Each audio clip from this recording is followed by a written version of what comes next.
bienvenue dans Parole de Femmes pour vivre une semaine, une vie en fait, pourquoi se limiter à une semaine d'ailleurs, une vie de liberté et je crois, comme je l'ai dit, je pense que je l'ai dit hier, que vraiment le Saint-Esprit a fait de belles choses et on est vraiment très très heureuse et on est aussi heureuse de pouvoir être libre, de pouvoir exercer notre culte, si je puis dire, de façon libre dans le pays dans lequel nous sommes.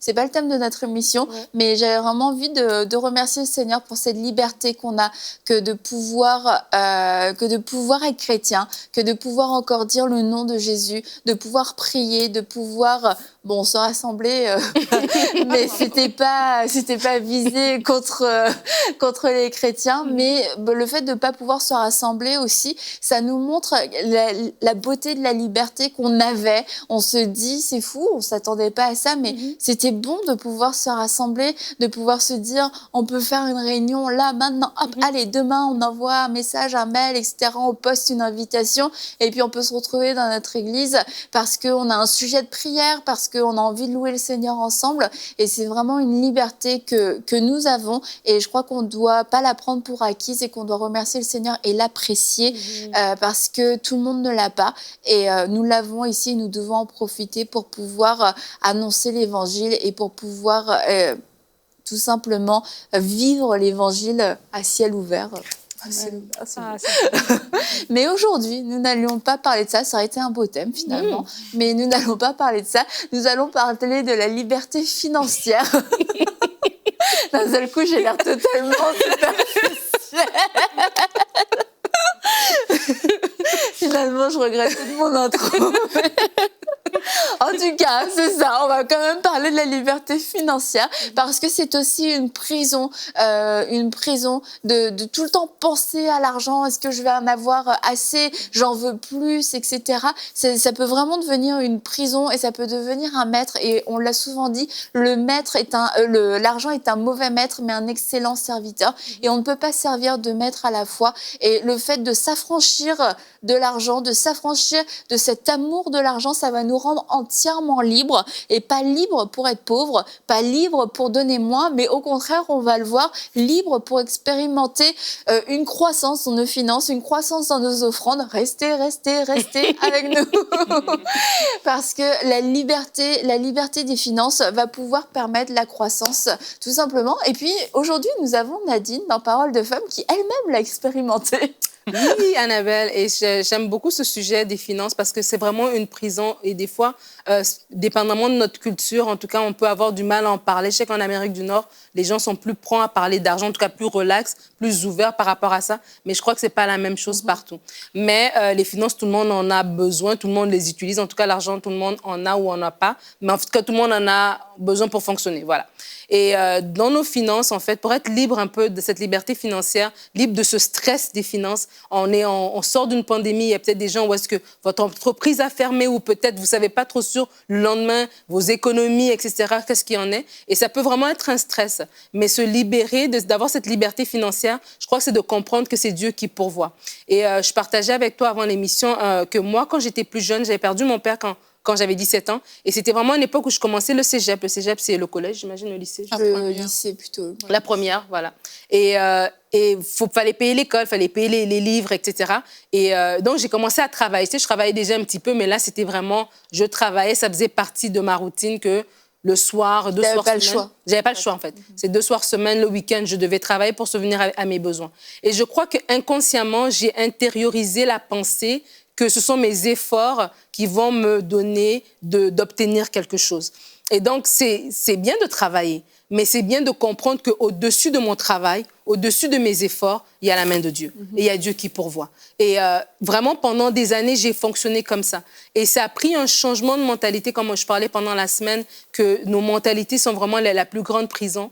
Qu'au fur et à mesure, alors que je me frottais à la parole de Dieu, alors, comme on a dit lundi, que lorsqu'on comprend qu'est-ce que Christ a fait pour nous, je comprenais que non, si de riche qu'il était, s'est fait pauvre pour que je sois enrichi. Donc, je comprenais tout ça, je voulais m'acquérir cette promesse que Dieu faisait. Ben, c'est de plus en plus que j'ai commencé à comprendre qu'en fait, c'est Dieu qui pourvoit. Et vraiment, j'ai vu dans ma vie, et j'en parlais récemment avec mon mari, que je me dis, mais tiens, il y a plein de choses qu'on a aujourd'hui, alors qu'avant, on travaillait très fort, mais on n'avait pas ces choses-là. Mais comment on les a aujourd'hui? C'est parce que, à un moment donné, on a lâché prise, en fait. On a compris que non, c'est Dieu qui pourvoit. Donc, je lâche prise dans mes offrandes, dans mes dîmes, dans mes dons volontaires à l'Église, mais aux gens autour de moi. Et je fais confiance en Dieu, en fait. C'est pas que je suis irresponsable avec mon argent. C'est pas que j'arrête de travailler. Oui, je fais des choses concrètes, mais au-dessus de tout ça, il y a la main de Dieu, il y a la provision divine. Et je crois que c'est important, surtout dans ce temps ici, pour des gens qui ont peut-être travaillé toute leur vie et puis votre entreprise a fermé au bout de 15 ans, 20 ans de service. Tu te dis, mais comment je vais me replacer à mon âge? Pour des gens qui ont économisé et là, vous êtes dû aller dans tes économies ou bien peut-être que même le marché boursier, il a dégringolé, tu as perdu des sous, de vraiment comprendre que ma provision, elle vient de Dieu. Ma provision vient de Dieu. C'est Dieu ma source, c'est Dieu mon pourvoyeur. Ça fait toute la différence. Amen. Et quand on comprend ça, c'est vraiment puissant, hein, ce que tu dis, parce que moi, je reviens encore à l'œuvre de la croix. Tu as parlé de ça tout à l'heure. Tu as parlé de ça tout à l'heure, que voilà, de riche qui était, il s'est fait pauvre afin que nous, on soit enrichis. Vraiment, je prie que les personnes qui nous écoutent aient une révélation de ce verset biblique pour pouvoir lâcher prise et pour pouvoir faire entièrement confiance à Dieu. Dans le système dans lequel on est, souvent par rapport à l'œuvre de la croix, on va prier. Là, je vais parler, par exemple, aux chrétiens. On va prier que, oui, Seigneur, de riche que tu étais, tu t'es fait pauvre afin que je sois enrichi. Mais on ne cherche pas à comprendre ce que ça signifie pour nous. Jésus est venu sur la terre, il était notre modèle. Il y a eu une question qui s'est posée, il fallait payer l'impôt.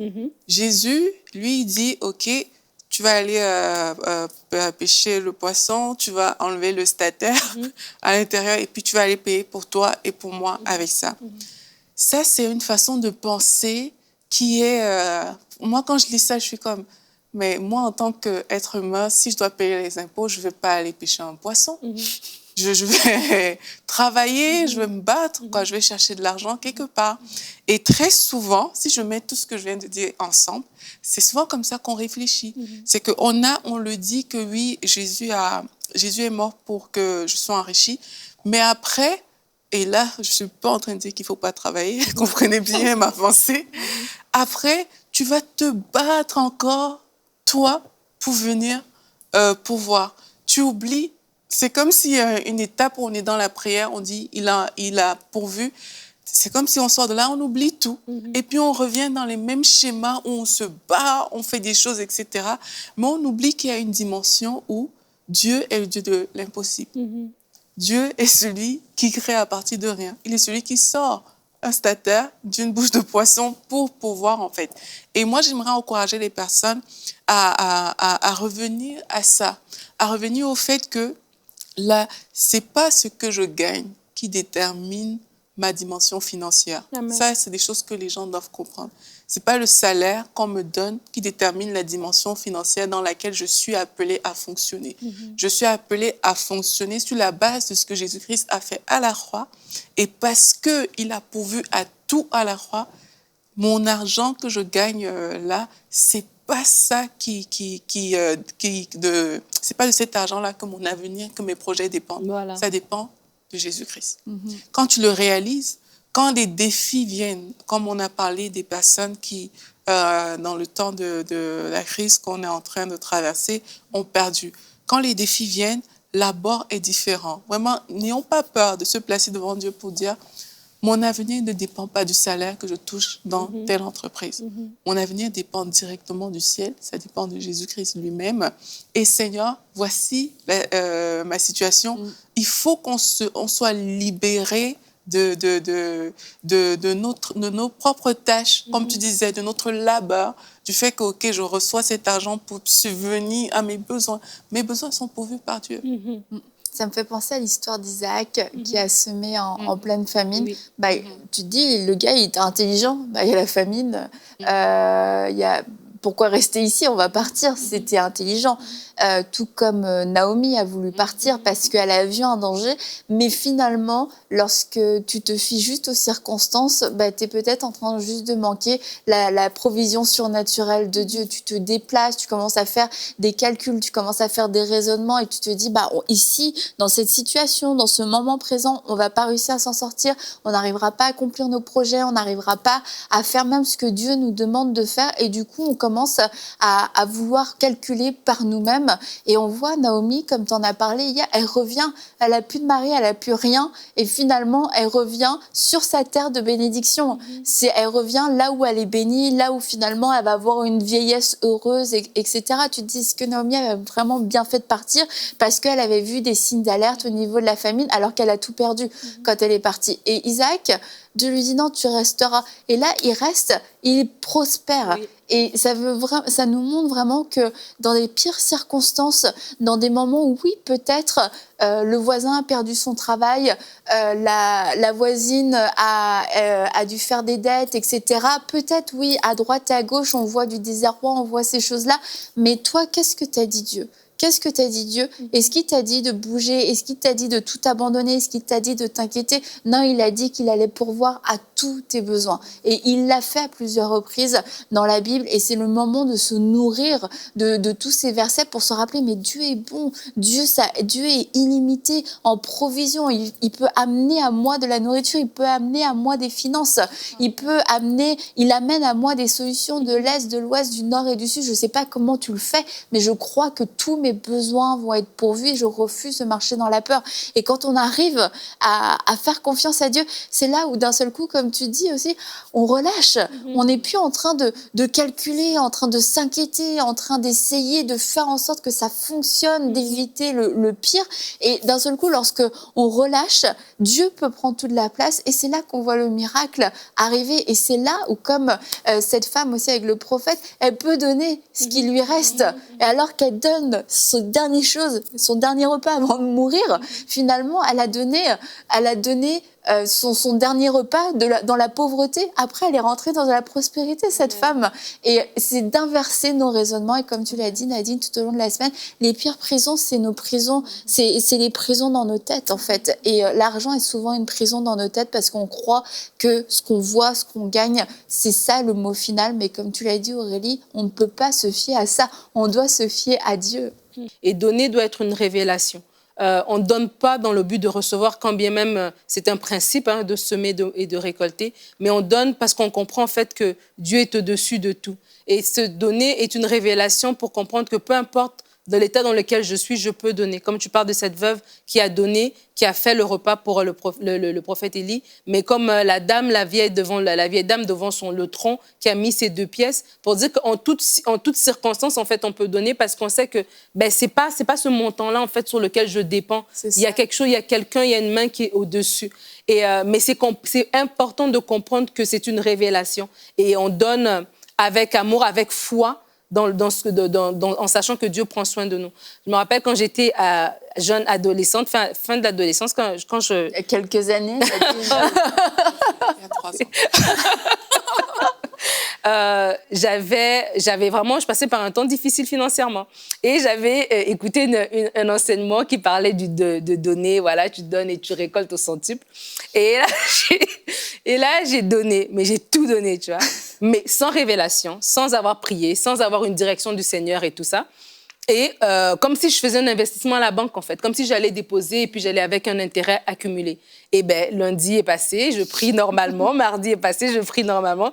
Mercredi, Seigneur, j'aimerais te rappeler que... Et c'est là que le Seigneur m'a parlé, en fait, me faisant comprendre que ma mentalité n'était pas bonne. Oui, le geste était bon de donner, mais la mentalité derrière l'esprit avec lequel je donnais, ma motivation n'était pas bonne. Et ça a été une leçon vraiment importante.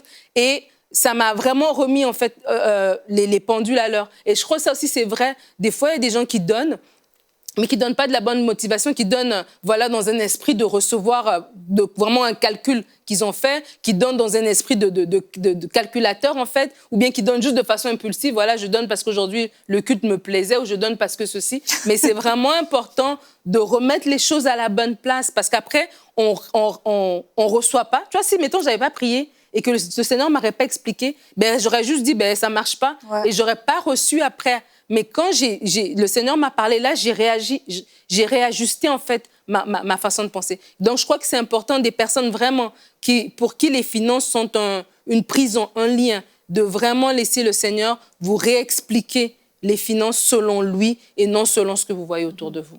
Oui, et surtout que quelquefois, malheureusement, il y a des personnes qui nous écoutent, peut-être qu'elles sont dans le manque, en fait, financier.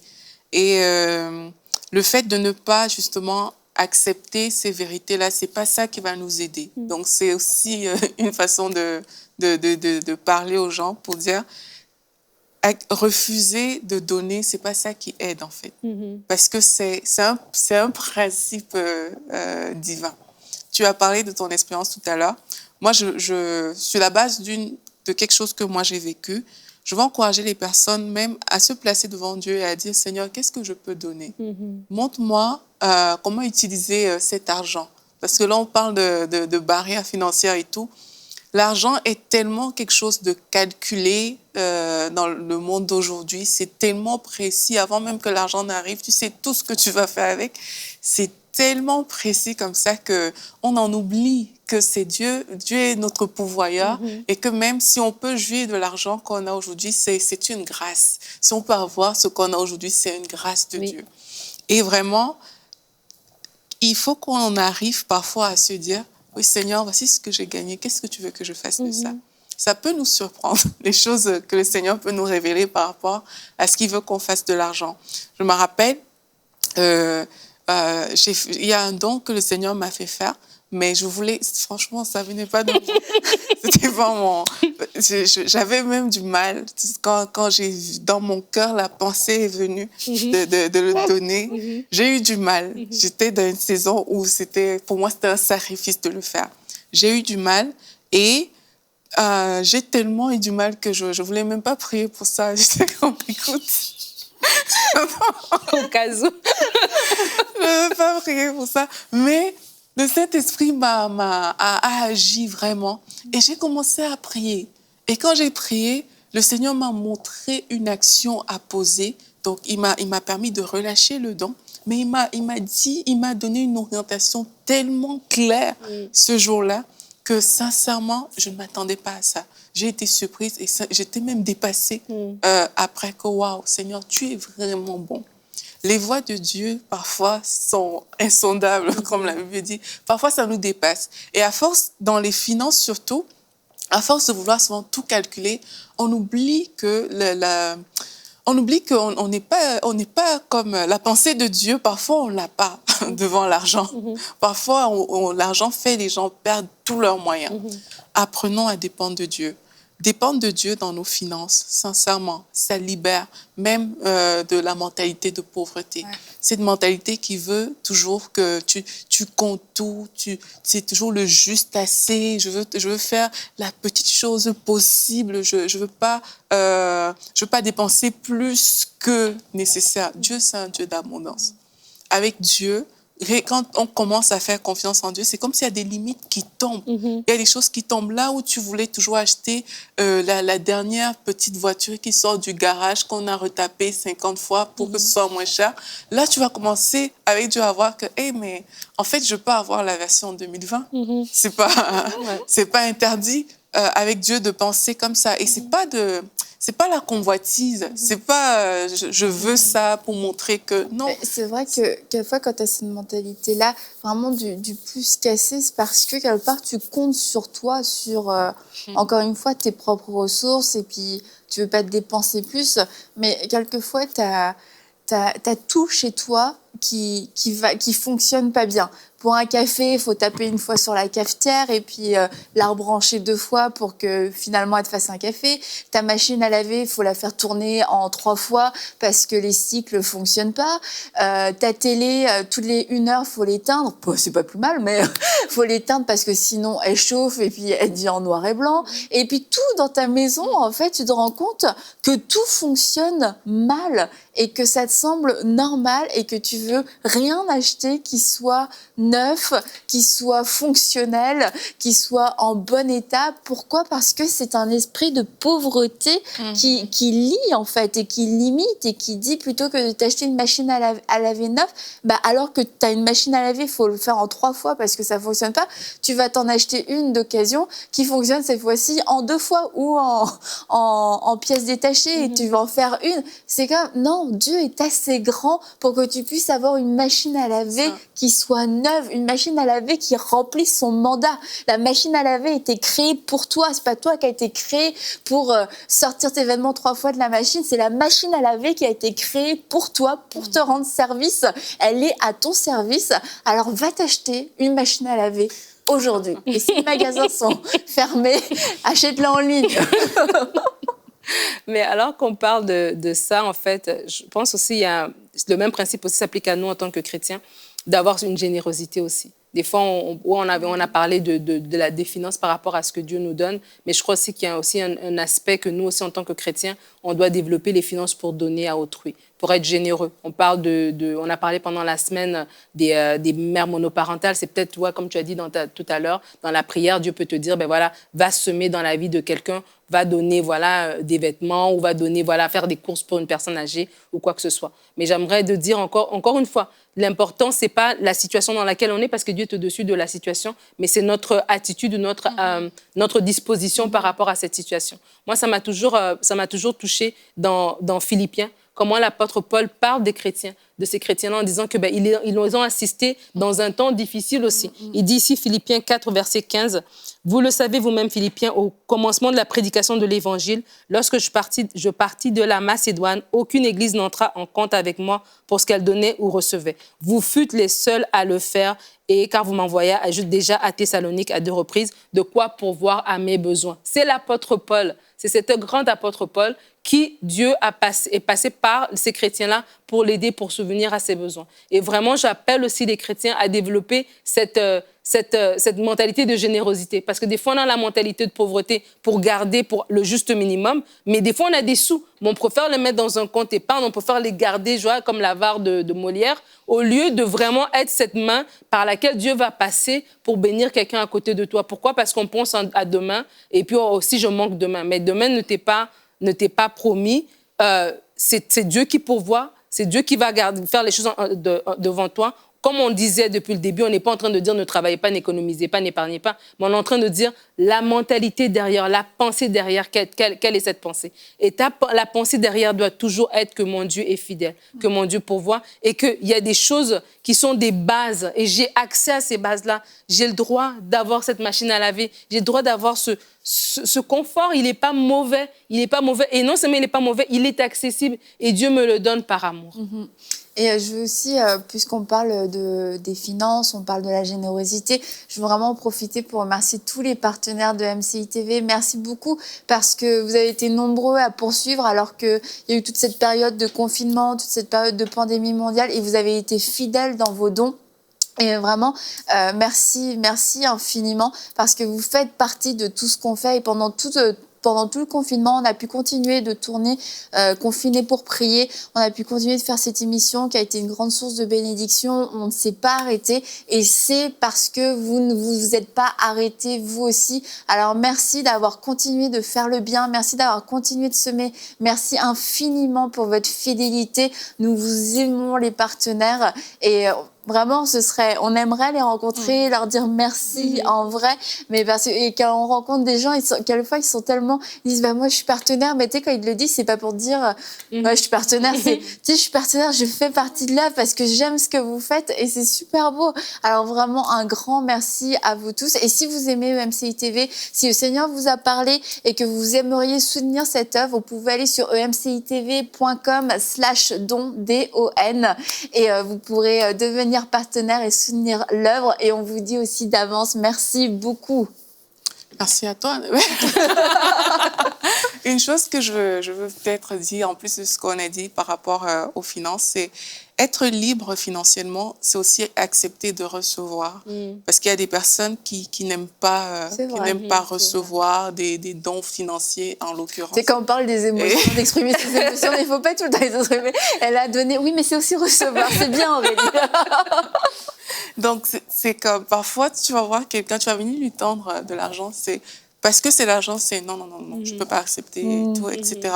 Mais, en fait, quand on comprend que c'est une bénédiction, c'est juste penser, comme on a dit, renouveler sa façon de penser. Tu comprends que la personne elle est en train de te bénir, tu comprends que la personne pose un geste qui est agréé par Dieu, mais dans ce cas, pourquoi est-ce que et qu'elle a même été peut-être poussée par Dieu à le faire. Exactement. Donc, toi, en tant qu'homme, si tu viens refuser des choses que Dieu agrée, peut-être que tu es très puissant, je ne sais pas, mais il y a quelque chose qui cloche quelque part. Donc, être libre aussi en termes financiers, c'est se dire, on peut me bénir financièrement et je peux l'accepter, je pense. Non, mais c'est important parce que des fois, on va juger la façon dont le don nous est venu. Tu vois, moi, je pense à Élie qui est un corbeau qui vient t'apporter à manger.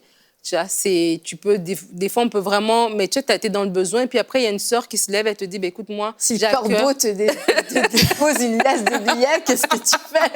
J'ai à cœur de te bénir. Des fois, faut vraiment qu'on regarde à nos cœurs. Si on est... peut-être on a honte, c'est de l'orgueil et puis qui fait qu'on ne peut pas accepter le don. Mais Dieu, comme on a dit, il pourvoit de la manière dont il veut. Donc, ça veut dire que si moi, je m'attends à ce que Dieu pourvoie, peut-être que Dieu va pourvoir par un don monétaire, peut-être qu'il va pourvoir d'une autre manière, mais quoi qu'il en soit, il va pourvoir et c'est ça qui fait... C'est ça, la liberté, c'est vraiment à la fois, comme tu as dit, de donner, de recevoir, que ça puisse entrer, que ça puisse sortir. C'est la liberté, on ne ferme pas les portes. Vas-y, tu voulais finir? Non, c'est bon. J'ai fini. Juste avant de terminer toute cette semaine, Nadine avait à cœur de prier pour vous, pour ceux qui êtes passés par des moments, surtout pour ceux qui êtes passés par des moments difficiles à cause de toute cette histoire de pandémie et que financièrement, vous avez peut-être connu des bas, mais notre sœur Nadine est là pour prier pour vous. Amen. J'aimerais prier pour vous, vraiment que le Seigneur vous visite. Comme je l'ai dit depuis le début de l'émission, Dieu est votre pourvoyeur, il est votre Dieu, il est votre papa. Il n'est pas insensible à vos manques, mais au contraire, il agit et il étend sa main. Si dehors, il y a un chaos, dans votre maison, déclarez la bonté de Dieu, déclarez sa fidélité, déclarez sa provision. Écrivez ses promesses, repassez-les dans votre cœur jusqu'à ce que vous ayez pleinement l'assurance que votre avenir, que votre lendemain est dans les mains de Dieu. Seigneur, merci parce que tu es notre pourvoyeur. Tu es notre papa et tu prends soin de nous. Seigneur, je viens te recommander mon frère et ma sœur qui a suivi cette émission. Je te recommande, Seigneur, les foyers qui sont aux prises avec des pressions financières, aux prises avec le manque, aux prises avec la peur du lendemain, l'inquiétude de manquer à manger, de manquer de quoi payer leurs factures d'électricité, de quoi vêtir leurs enfants. Seigneur, je prie que toi qui es le Dieu, qui dit que dans ta parole que tu habilles même les lys des champs, je prie que tu interviennes dans la vie de mon frère et de ma sœur. Je prie aussi pour ta paix, que ta paix soit dans les foyers. Seigneur, je refuse dans le nom de Jésus toute inquiétude, tout stress, tout manque de sommeil lié aux finances. Mais je prie que maintenant tu déposes ta paix et ta joie dans les cœurs, l'assurance que nous ne sommes pas seuls, mais Dieu est au contrôle de toutes choses. Et dans sa fidélité, dans son amour et dans sa bonté, Dieu va pourvoir. Tu l'as fait tant de fois, Seigneur. Tu l'as fait dans ma vie. Et je sais que tu peux aussi le faire dans la vie de celui qui écoute en ce moment. Et c'est au nom de Jésus que j'ai prié. Amen. Amen. Merci beaucoup, Nadine. Merci à toi aussi, Aurélie. Et à vous toutes qui nous avez suivis toute cette semaine. Vous êtes libres. Alors, vous pouvez danser, vous pouvez chanter, vous pouvez crier là où vous êtes dans votre maison. Et nous nous réjouissons encore une fois pour l'œuvre du Saint-Esprit dans votre vie. On se dit à très bientôt pour une prochaine série de Paroles de femmes.